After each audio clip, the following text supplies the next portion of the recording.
Hello, everybody. Welcome to our NCO Thursday webinar. It's fantastic to see you all rocking in here. Loads of people already, and I'm joined by an incredible panel of guests, the most exciting panel I think maybe we've ever had on NCO. So we're joined by Nate Holder, Julian Bliss, YolanDa Brown, and Jess Gillam is on her way, hot from a rehearsal, about to drop in as soon as she can.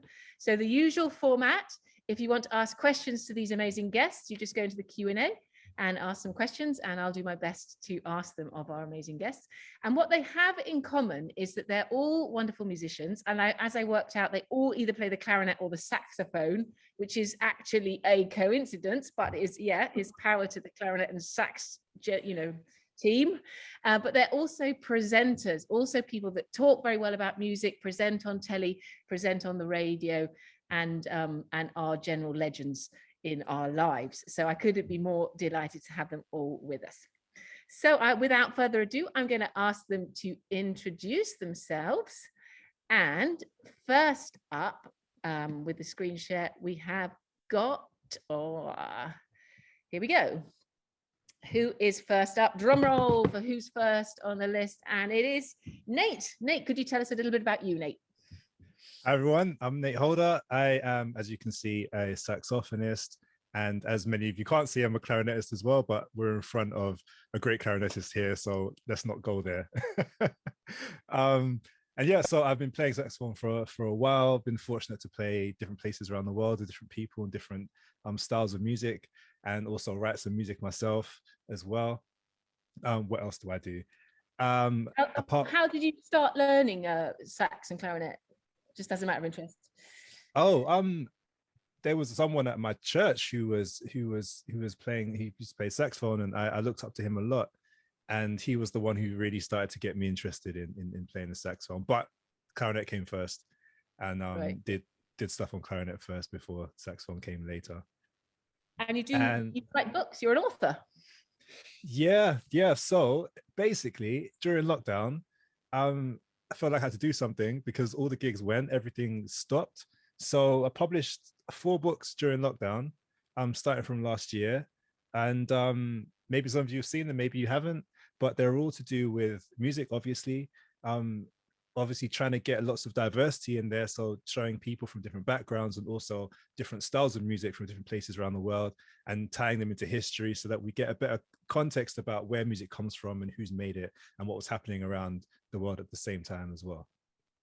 Great, we'll come back to that in a bit, I'm sure. And you're a presenter as well? Yes, so I do a lot of speaking these days. I'm talking to especially teachers and educators about music and issues in music education and how we can make things better for everybody.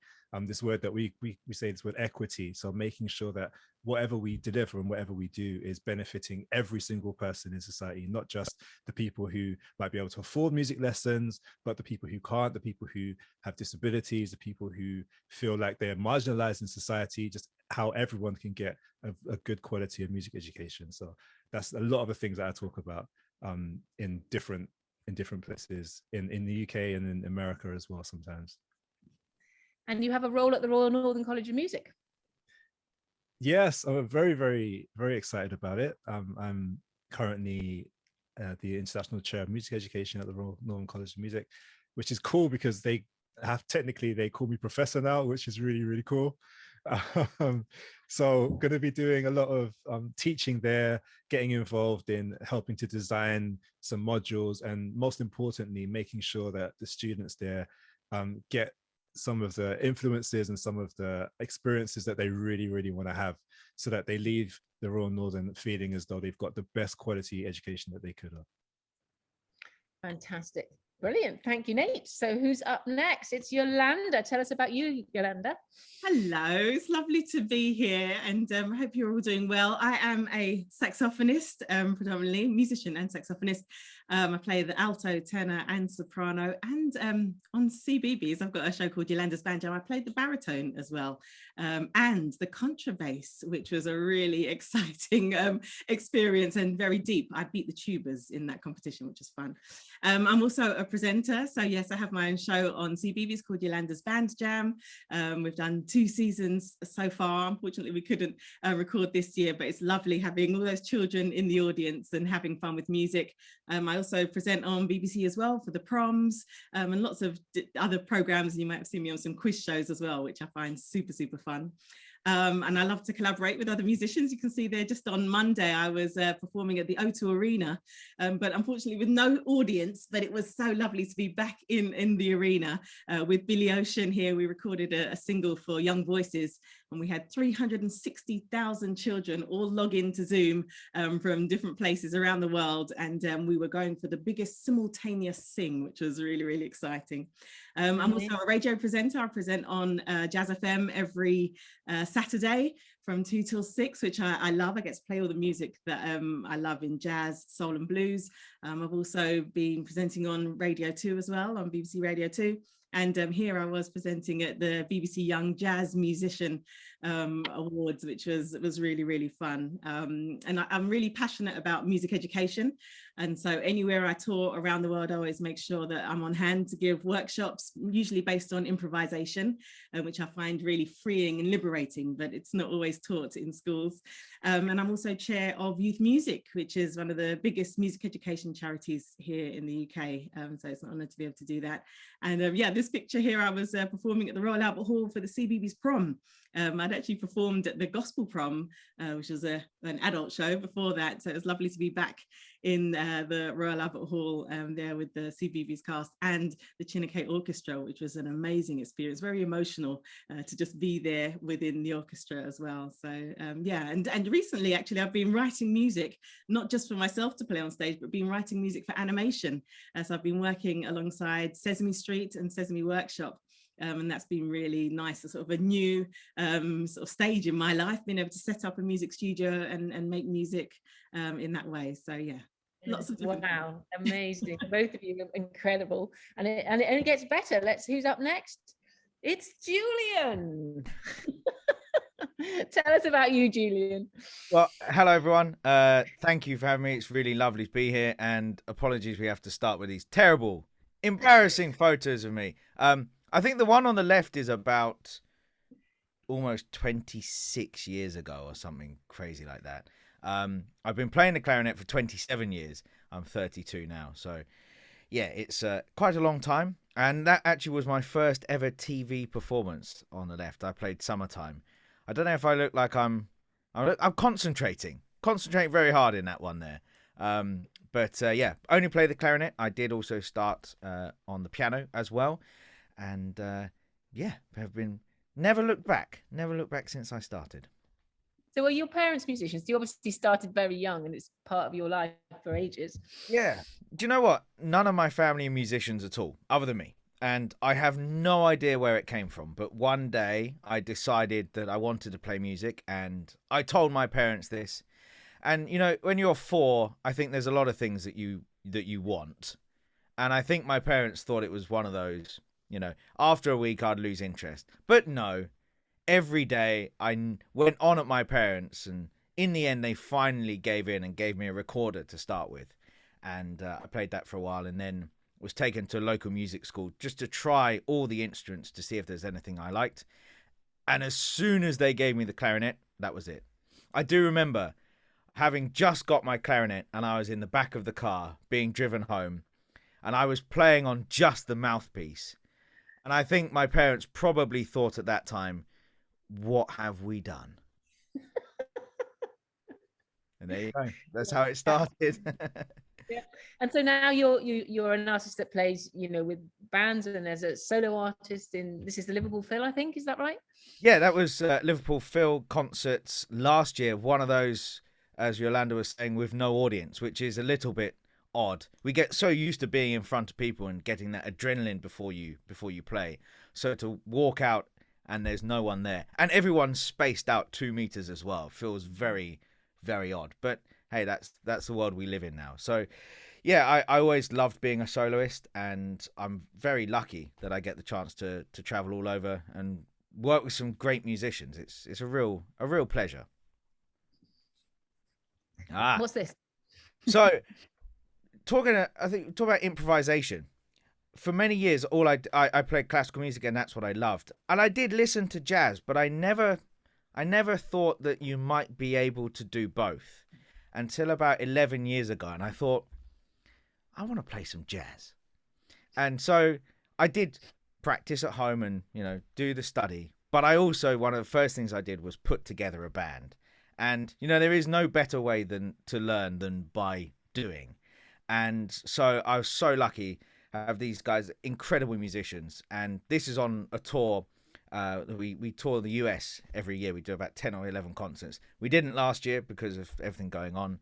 And so, yeah, we talk to the audience as well about the music we're playing, about the life and times. This show is about Benny Goodman, a fantastic, the king of swing, he was known as. So I love playing jazz, but I also love playing classical. And I think you can do both. And I think both, if you are involved in both, makes just a better musician all round. Well, I hope it does anyway. Recordings, yeah. I mean, all of us here, we've made recordings. That's something I really love doing. One of my latest recordings, actually, last year when I was stuck at home, I made a recording in this very room, and I recorded 3 pieces that are for wind ensemble, and I arranged them for clarinets and percussion. So in one of them, there's 30 clarinet parts, and I layered them all up. Everything from the E-flat clarinet, which is pretty small, all the way to the contrabass clarinet, which is bigger than me. That's not hard, to be taller than me. And I think my neighbours thought something terrible was going on. I was squawking away on this contrabass clarinet, shaking the floor. I think even my eyes were shaking as I was playing it, but I loved it. It was great fun. So yeah, I do really love recording as well. And what's this? So I said most of my family aren't musicians. Most of my family are in mechanics or motorcycles or cars, and so that bug is within me as well. And I love cars, and I also love riding off-road motorbikes. Now you can see in this photo I am wearing a suit. That's not usual. This was done for a particular photo shoot, I think for BBC Music magazine. Yeah, so that's part of my hobbies, if you like. But since we're talking presenting, the one thing I didn't talk about, I love talking to an audience when I perform. I love seeing the audience get excited about the music. And that kind of fed from there, and was asked to do some radio presenting for Radio 3, which I loved. And it is a very different skill. And I would say, if you guys do performances, do little recitals, say something. Introduce the music that you're playing. At first, it might be a little bit nerve-wracking, a bit scary. But the more you do it, the easier it gets. And it really adds something to your performance as well. So I love doing it, and master classes and music education and that as well. Sorry, fantastic. Thank you. I could just keep talking on. That was the danger with getting 4 presenters on the show at once. Jess Gillam is going to be here with us in a few minutes. She's just hot out of a rehearsal, so we'll introduce her when she comes. I'm sure you'll know her. So thank you so much for sharing a little bit about you each. I have already got quite a lot of questions, so let's go through a few quickly. So for you, Nate, what sort of saxophone do you play? So my go-to saxophone is an alto saxophone. I also play tenor as well, but alto is my thing. That's the one that, get asked to do something, that's the one I'll grab first. Right. That's the one that I want to play the most. Yeah, definitely alto. And for you, YolanDa, if you could play another instrument, what would you choose?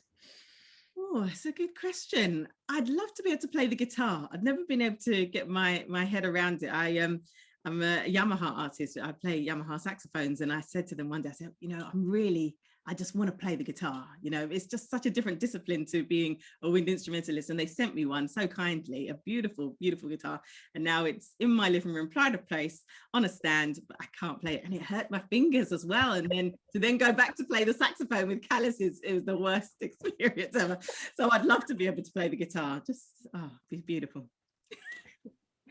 Now we've got a question for you, Julian. If you could only play one note repeatedly, what note would you play? I don't know. What's the open G on a clarinet? There you go. Easy. What would you, the rest of Nate, what would you choose? One note. You know what? I was thinking it's probably be a concert E on an alto, because I can just do other things with my hands at the same time. There we go. Yeah. That's a good. So that doesn't need any hands at all. No, we're Didn't cool. say anything about playing multiple instruments at the same time. There is that. Well, True. Ah. Well, I was actually thinking I wouldn't play a C sharp. I love my tenor sax. I wouldn't play C sharp because it's the hardest to keep in tune. But I would play G. For some reason, that's my center, to be able to just be halfway through the instrument. So, Julian, we're in duet mode when we get to both B flat. Halfway there already. Great, fantastic. Right. So, Yolanda, why do you think it's important to be able to speak well about music? Why? I think music is a universal language. Luckily, to play music together, we don't need words. But actually, the other element of making music is performing it. And chances are you're going to have an audience there. You don't know what walks of life they've come from. You don't know if they've ever been to a live concert before, if they like the genre that you're about to play, or if this is something new for them. And so similar to what Julian said, for me, I mean, I spend a lot of time speaking on stage. I don't have words playing the saxophone, but I want to take the audience on a journey with me. So I want to let them know what I'm thinking or what I was thinking when I was writing the music. Maybe it might inspire them as they sort of come along on the journey with me when I'm performing. And I always make sure that I meet the audience after the shows, and hopefully we'll be able to do that again when we get back on stage. And sometimes I'm signing CDs and meeting the audience for 2 hours, sometimes longer than I've been on stage. And the thing that always keeps coming back is, I loved how you spoke to us, took us through the concert, explains even about your day, how you got here. You know, sometimes I'll speak about the restaurant that I went to in the local area, and you know, for them that's just like, wow, she really likes our local place. So you really want to get that camaraderie. And it works the same when you're presenting on TV or on radio. People want to get to know you. You're a personality, and they want to feel that personality and sort of feel like you're their friend, and that can only happen by communicating with words. Brilliant, thank you. Oh, we've got our first poll. Look, if Yolanda was not a presenting musician, she would like to be a racing driver, an Olympic sprinter, the Prime Minister, a chef, an astronaut, or a sports commentator. Get voting. And we have Jess with us. Amazing. I think she's just connecting. Is that right? Hi, Jess. Hello. Lovely to see you. Welcome, welcome, welcome. Thank you so much. We're just voting. We'll come back to you in just a second. We're just voting on a poll about Yolanda. You can vote if you want, if you can see it. Yeah, if you guys can vote too, if you want to, if you haven't already. And it's quite neck and neck, but inching into the lead is being a sports commentator. So I'm going to shut the poll and share the results and see what they thought. Yes, they thought you wanted to be a sports commentator, but quite close behind that is a chef, followed by a racing driver, followed by an astronaut. Wow. Tell us what the answer is, Yolanda. Well, you've definitely given me some food for thought there. I think I'll try and add some of those to my list, but the answer is actually a racing driver. Or if you'd have asked me when I was 11, from about the age of 10, 11, what I wanted to be growing up, a racing driver. I wanted to be a single-seater Formula One racing driver. Unfortunately, I had no channels to do that. It was very random. I don't have any family that does anything in terms of mechanics. It was just something I loved to do. I used to race on the go-karts a lot every summer. And I found that I always won. So there was something about the lines, moving the car as well, making my way around the track. And it was only after becoming a saxophonist full-time, I was on BBC Breakfast, launching my first album. And my first music video, this is the only way I could get into a car, was to record it in a Formula 3 single-seater car. And Ron Dennis, who owned McLaren at the time, was watching, eating his Cocoa Pops, and called me to play at his birthday party and brought me on stage as the Lewis Hamilton of the jazz world. And through that, I actually met some racing teams. Wow. And I'm now working towards my ARDS license and doing track days when I'm allowed. So I'm living the dream. Oh, we've got to go. We've got to go on a track day sometime. I like that. Yes, Julian, let's do it. I'm in. I'm good. Silverstone, I'll see you there. Brilliant. You've got more in common than you thought. And just to think, we've brought all that loveliness together. Now, welcome, Jess. So lovely for what have you been doing? You've been busy rehearsing? Yes, I'm just about to do a tour with my ensemble. The first time we've been able to play live together. So we've just spent the whole day rehearsing, which has been absolutely brilliant to make music together and to be in the same room. So it's been so nice. Well, thank you so much for joining us. We're just so grateful. You're such a great supporter of NCO. Jess has been an artist in resident for us, and also you did our first ever webinar for us back like in March last year or something. So thank you so much. I'm just going to do a screen share so that you can talk us through, for anybody who doesn't know you, who you are. And there we go. Sorry, let me just get that. And where were we? Here we were. That's right. There we go. So tell us about you, Jess. I am a saxophone player also, and I began playing when I was 7 years old at the Barracudas Carnival Arts Centre in Barrow. And everything that I was learning when I first started saxophone was about community and joy, though I didn't realise it until much later. And then I took part in BBC Musician, which was an amazing platform for a career, a very varied career I'm really lucky to have now. And I do some radio presenting and TV presenting, and also playing the saxophone as well, which I feel really lucky about. So tell us about these projects. What are we seeing here? So on the left there, that's my latest album cover. That's actually with the ensemble we've just been rehearsing with. And that's music inspired by, and music that kind of follows the arc of energy in a day. So that was the latest album. And then on the right there, we have the Virtual Scratch Orchestra, which is a project I set up last year in lockdown to try and bring people together through music, albeit virtually. And we had some amazing NCO musicians in all of the projects, actually. And that was just stitching lots of different videos together from around the world to try and encourage people to be as community minded as possible when it was very difficult to be isolated at home. And what about this?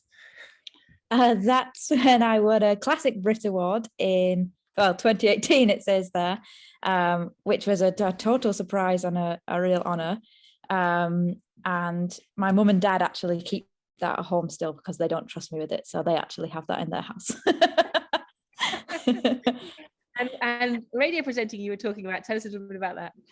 Yes, so I present a weekly show on Radio 3 called This Classical Life. And each week I chat to another musician, generally from a classical music background, about the music that they love and the music that inspires them, but speaking about it from an emotional and listener's perspective rather than analysing the music or looking at the history of it. And I'm just fascinated by, really what I'm driven by is people's stories, fascinated by people's place in the world, where they've come from, their background. So listening to the music that they love tells so much about somebody's life and personality. So yeah, that's the radio presenting. Fantastic. Great. So let's come all back into the same space. So we've had a lovely question from Nyan. Could you each give us like one top tip about how to be a good presenter? And this will be interesting. Let me see. Oh no, Julian, you look like you're thinking. Trying to think of something. Let's go to Nate. Do you want to give us a top tip on being a good presenter? I think it's important to know what you're talking about. Right, so just doing research, just doing your research and not thinking that you can just go and just blag it and just talk off the top of your head, because 9 times out of 10 people will know, right? So just make sure you do your research, do your reading, ask questions to people who you think might know better as well, and then go for it. But yeah, definitely research, definitely a good point. What about you, Yolanda? A top tip? I would say try to imagine the individual. It doesn't matter how many people you're speaking to in the room or down the lens. Try to imagine that one person, and by doing that, you actually end up speaking to everybody because it feels so personal. If you're presenting to a room, make sure you address the whole room as well. But if you're speaking down the camera lens, just imagine that one person sort of at home, could be on their computer or in their living room, and that you're speaking to them, and that way you'll touch the hearts of everyone that you're speaking to. Great advice. Now, Julian, have you thought of something? I think it's really important to simply be yourself. Allow your personality to come through. People want to, as we were saying, people want to to see you as a real person, you know, rather than just coming on stage or presenting and just talking facts.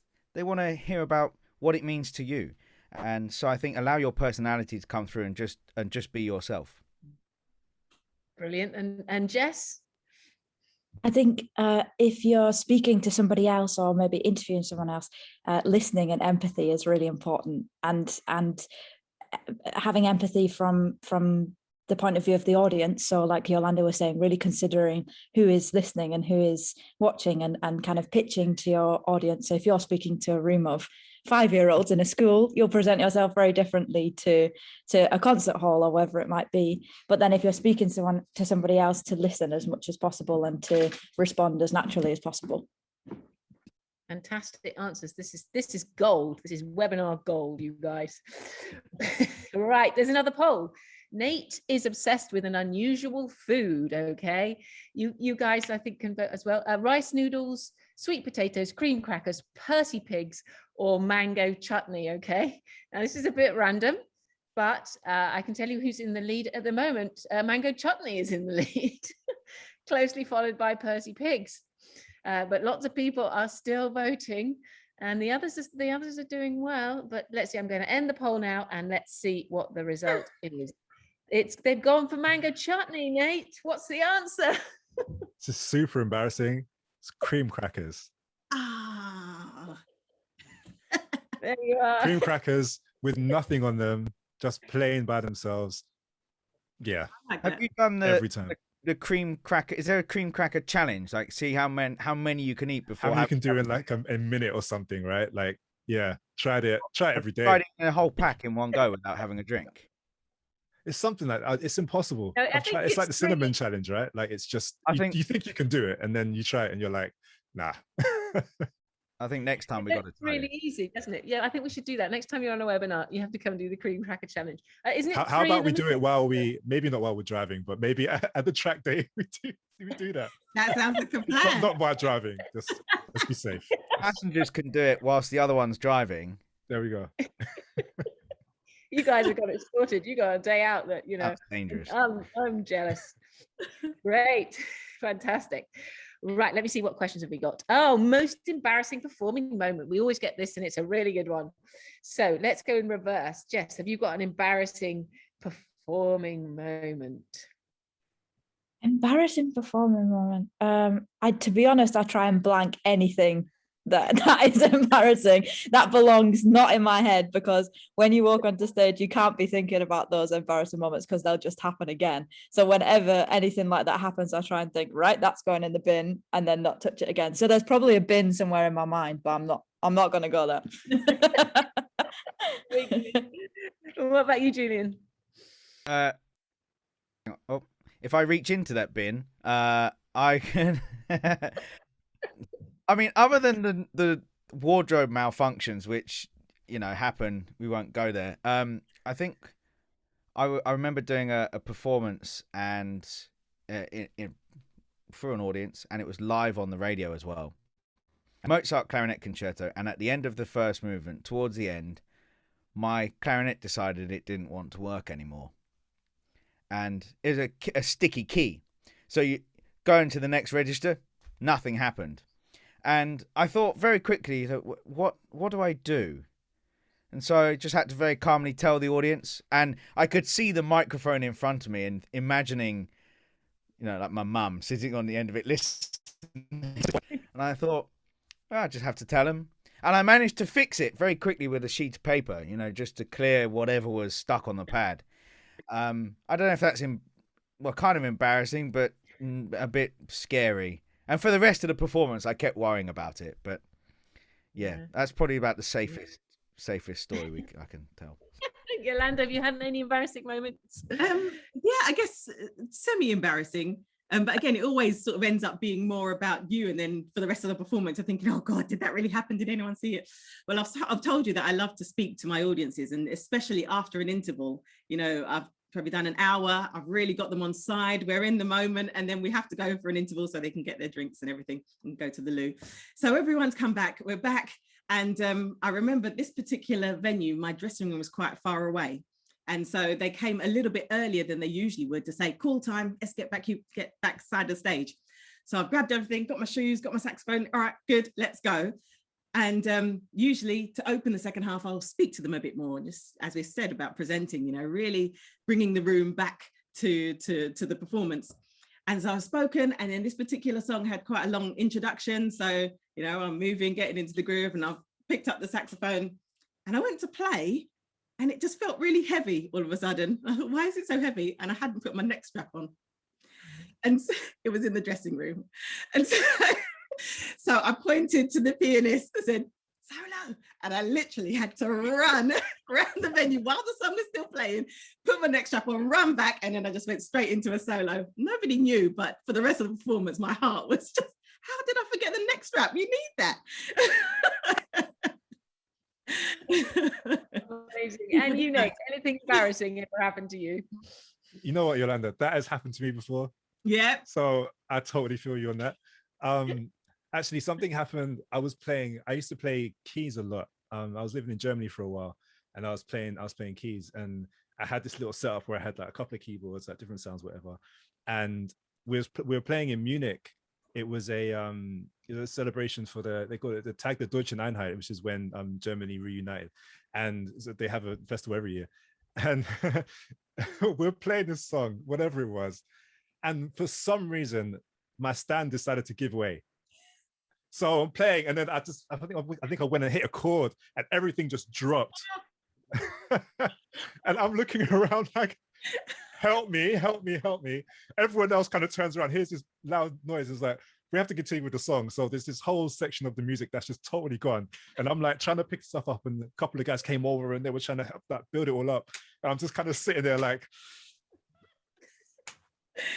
and then eventually you kind of plugged everything back in and just like tried to carry on like nothing happened, right? But yeah, that was, you could have done like a big Bobby McFerrin vocals moment, that I mean, hindsight, right? Yeah. Hindsight, yeah. Fantastic. Oh, look, we've got a poll about Julian. Okay, Julian's best childhood birthday present was a BMX bike, a cat, a Nintendo Wii, some Nike Air trainers, or limited edition Jungle Book pajamas. Drum roll. Let's see what's creeping. Oh, the Jungle Book pajamas are doing well at the moment. The Nike trainers and the cat not doing so well, but people are rushing. Loads of people here today rushing in to vote for all this. Great. So the time is up. I'm going to end the poll, and let's see what the results are. Here we go. Share the results. They think it was a BMX bike, almost tied with limited edition Jungle Book pajamas. Okay, so tell us what the answer is. The answer is, in fact, a cat or kitten. Although limited edition Jungle Book pajamas they sound pretty good. I want some of them. Never got them. Yeah, no, I haven't got any. We know what to get you then next time. So talking about cat, let me just see. I think we've got a picture of that very cat, haven't we? Is it this one? Oh, hang on.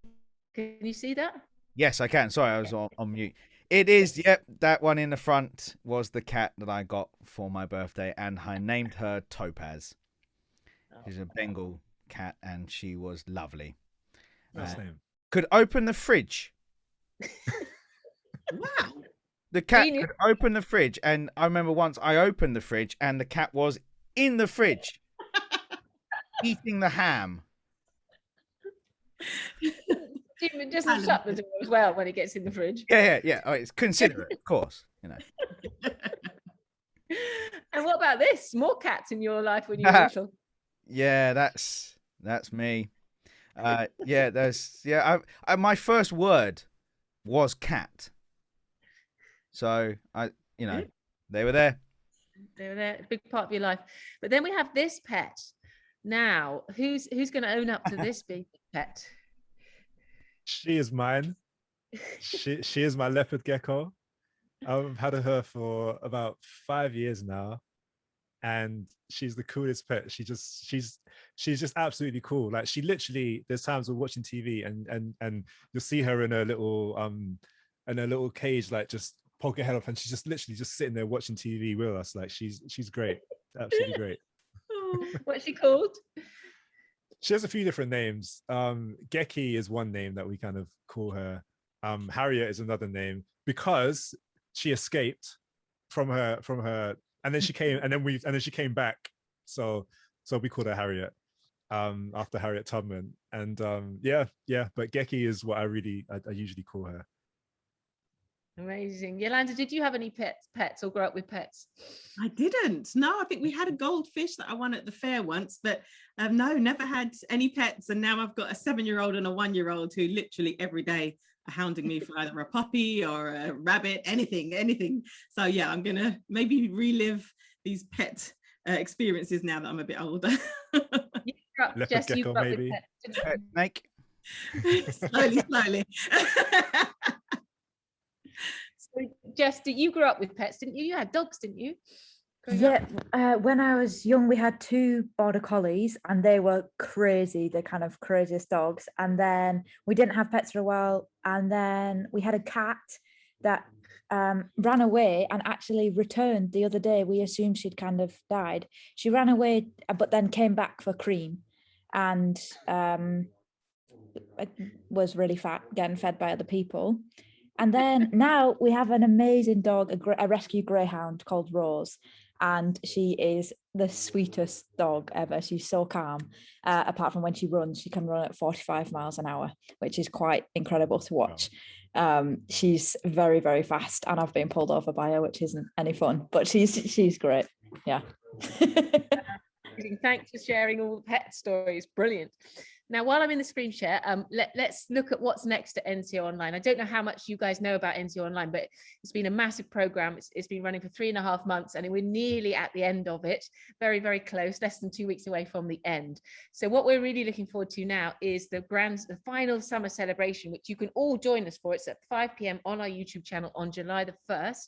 And for all you kids watching, if you can make sure that all your friends know, we want to try and get people watching it all around the world, so that anybody, if you've got any grannies or friends and relations all over the world, they can tune in as well, and you can comment, you could be together watching the show. And in the show, we're going to have all sorts of things that you've been doing. We've had 600 kids on our program, you guys, and lots of them been doing amazing a cappella arrangements, so we'll be sharing some of those. We've also done some smaller multi-tracks for harps and low brass, basses and bassoons. So looking at some unusual instruments, we've got some very special multi-tracks coming your way. Then there'll be highlights of all the webinars that we've done, and hopefully this one as well. And we've done some session with parents, with parents. So we'll have some highlights of that. Then all our wellbeing work with the amazing Henry Cookley and Sarah Upjohn, who've been doing physical wellbeing for musicians. That will be in there. We had an amazing project with LSO. We'll have bits of that in there. Another project with MYO that went on, and have the little bits and bobs of that.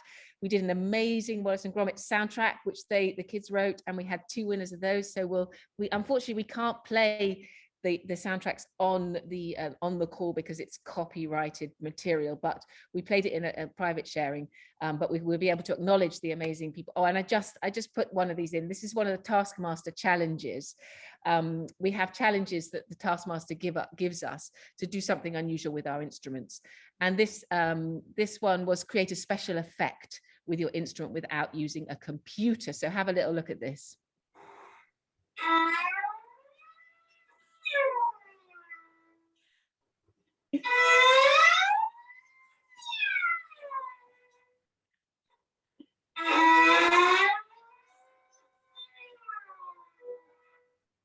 There we are. So we'll have some more of those on the sharing, and it's great, isn't it? And there's another Taskmaster challenge out at the moment, so there's still time to do it, I think, which is dress your instrument up as something unusual and take it for a walk, I think, something like that. Anyway, it's on the website. So we look forward to getting some funny things from that. Then there's going to be a bloopers reel in the sharing. So things that didn't go so well for you in all your recordings. And then the moment that you've been waiting for, we've done a huge multi-track with all 600 kids of a commissioned piece called On the Move. And here's a little tiny snippet of it.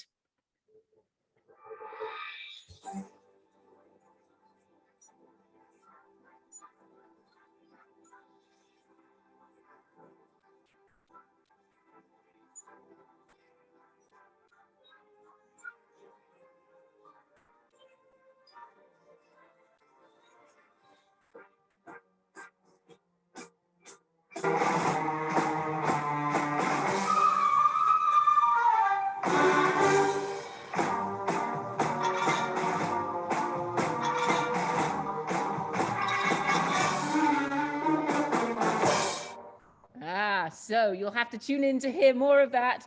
That's an early edit. So we can't wait to see you all. Get that message out far and wide so we can have as many people viewing it as possible. Great. So let's stop the screen share and come back to our amazing guests. And oh my goodness, we're running out of time. I can't believe it. I feel like we could talk forever. But let me quickly go back to my questions and see what's been flooding in. Okay. What's your favorite thing about being a musician, Nate? Oh, you know what? I think it's, oh my gosh, there's so many things. So, okay, let me try and knit it down to one thing. I think it's versatility. I think it's the ability that we have to be able to do so many different things within a particular style or even across styles, to be able to compose, to be able to arrange, to perform, and even just to, I think listening is a massive part of being a musician as well. So even just the versatility in listening itself, right? So I think that is an amazing thing to be able to speak. And again, like Yolanda said earlier, like, you know, be able to communicate with people through this thing called music. I think there's a lot of things, but I think versatility is really special about music. Great, thank you. And Jess, we've had a question. Somebody says, I get quite nervous when I try to speak to an audience. Do you have any advice or thoughts that might help me? I think that's probably tied into a wider question about nerves. And I think one of the things that I find really useful is to actually ask yourself, what are you nervous of? So once you've kind of addressed or figured out what you're nervous of, then it can kind of put it in perspective, because all the time we're spending all this time on learning a piece, learning an instrument, or learning to try and talk to an audience or to communicate, and it feels like absolutely everything, and we should put our whole selves into music making, and it can feel as though it's the most important thing in the world. But then if we zoom out a little bit and think, okay, if I mess up this introduction, if I play a B flat instead of a B natural, the world doesn't actually change. We have this amazing opportunity to make people's day better, or to provide them some joy or hope when they come to watch us speak or to play. But if it goes wrong, we're not heart surgeons. Nothing really changes in the world. And once we kind of find a balance between making it mean everything and nothing at the same time, then you can kind of think, okay, I can just speak to this person as if they were my friend, or as if I'm telling my nana about this piece, and we can kind of zoom out and take some perspective on it. And that really helps me. Lots of nodding around the Zoom call. We all agree with that. Yes, affirmative. Okay, for you, Yolanda, how is it different presenting in different situations? So if you're live in person, or you're live, say, from the proms, or you're recording something on the to broadcast on the radio, how are they all different? I try to lump them together. I don't try to change it. And I think it kind of links to everything that Jess and Nate has just said, actually. And it gets rid of any nerves. It gets rid of you thinking, oh my goodness, this is like the most important piece of performance I have to do because the Queen is here, or this is the most important because it's an exam. Instead, just be you. And I think early on, I didn't sort of go through the traditional channels of learning music. I'm self-taught on the instrument, and to think that I'm now an artist being able to play to people all around the world, sometimes you just think, gosh, should I be here? Is there something else I'm meant to be doing at the same time? But actually, I realized that I can only be me. I can only play like YolanDa Brown. And, I can only create the music that I like to create. And people have come to see that. And the same with presenting. I've been asked to come and do this job, or somebody's asked me to do this piece of presenting. So that's why I'm here. And then I just put myself into it. So whether I'm presenting to children, a room full of 3 to 5 year olds, or I'm presenting to an esteemed audience that have been to jazz gigs for eternities, it's all about being me. And once you find that center, you'll find you can speak to anybody, anywhere.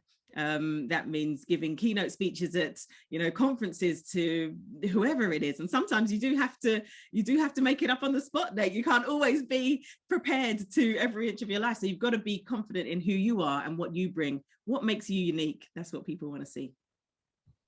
Fantastic. Now, could we, I'm really sorry, but we're kind of out of time, but I want to ask you one more question.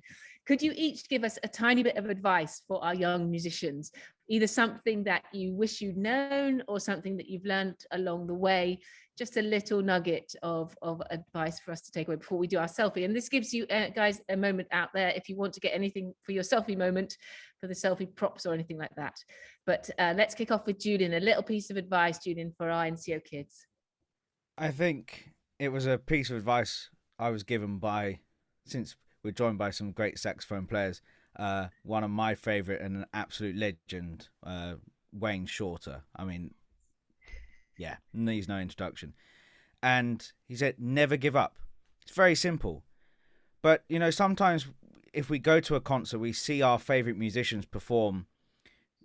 They make it look easy, and you never see the amount of work that goes into it. It's not easy. There will be times where practice is really difficult. There'll be times where you feel like you're not getting better or not getting better as quick as you would like. But you hear yourself play every day and you are making progress. So I think it is that don't get disheartened, don't get down on yourself too much, and take it easy. You know, practice a little bit every day and just keep with it. The amount of people out there that I've met that say, oh, I wish I'd stuck with it a bit longer. Anything worth doing in life is going to be hard. It's the so-called the blood, sweat and tears. Hopefully no actual blood when it comes to playing music, but well, it has happened actually. Oh, for sure. Yeah.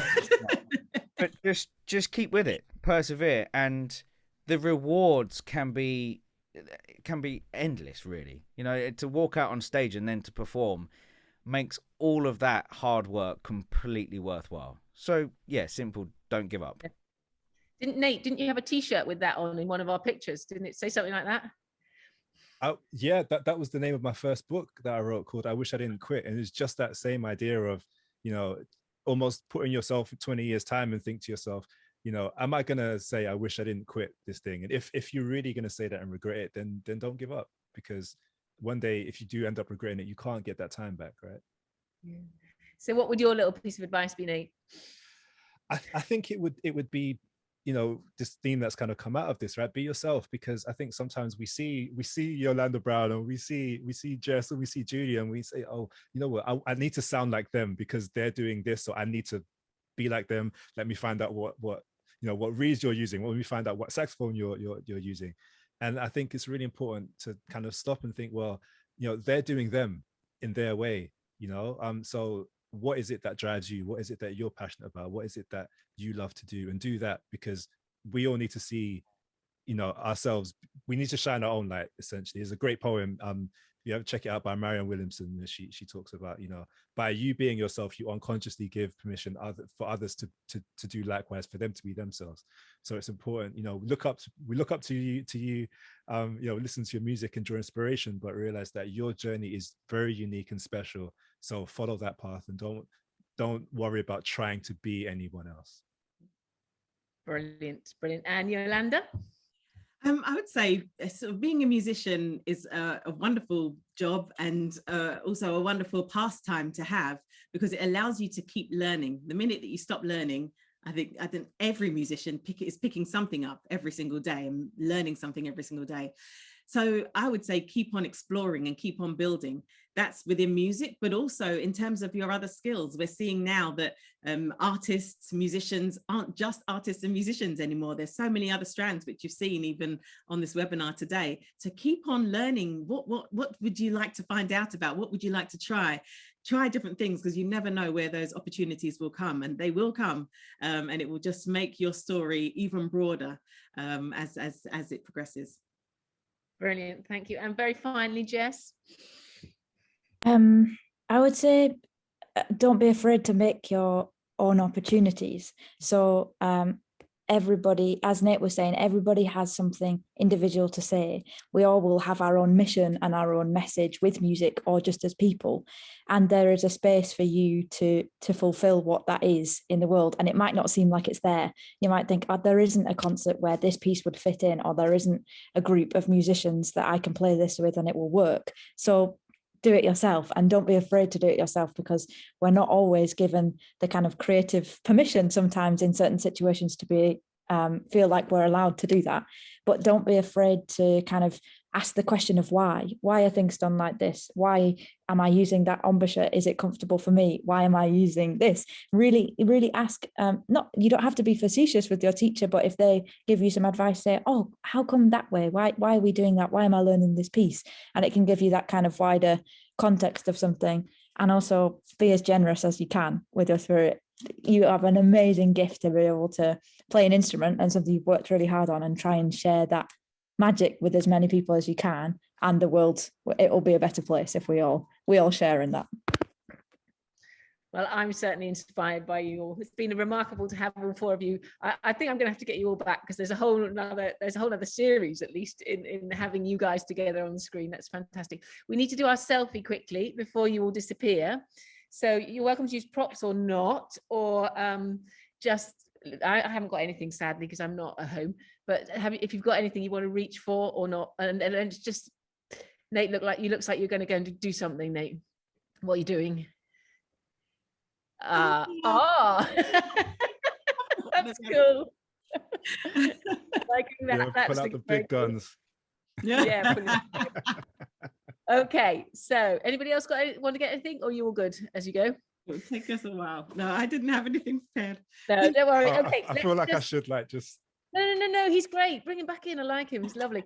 Okay, let's just lean in and could you lean into the screen and do something like a bit funny or something? And go 3, 2, 1. Brilliant. Okay. Excellent. So those will be all over socials very soon, I hope. And we're just a huge thank you from all of us at NCO and all the children out there watching today. Thank you for being such inspirations, and for speaking so well and being so articulate and being the brilliant people that you are. And we've been incredibly inspired by you. So we just have to say goodbye. I'm so sorry, but please do come back and join us at NCO at some point. We'd love to see you all again. And thank you for all the great work you're doing, and cheerio. Thank you. Thank you. Bye. Take care, everyone. Bye.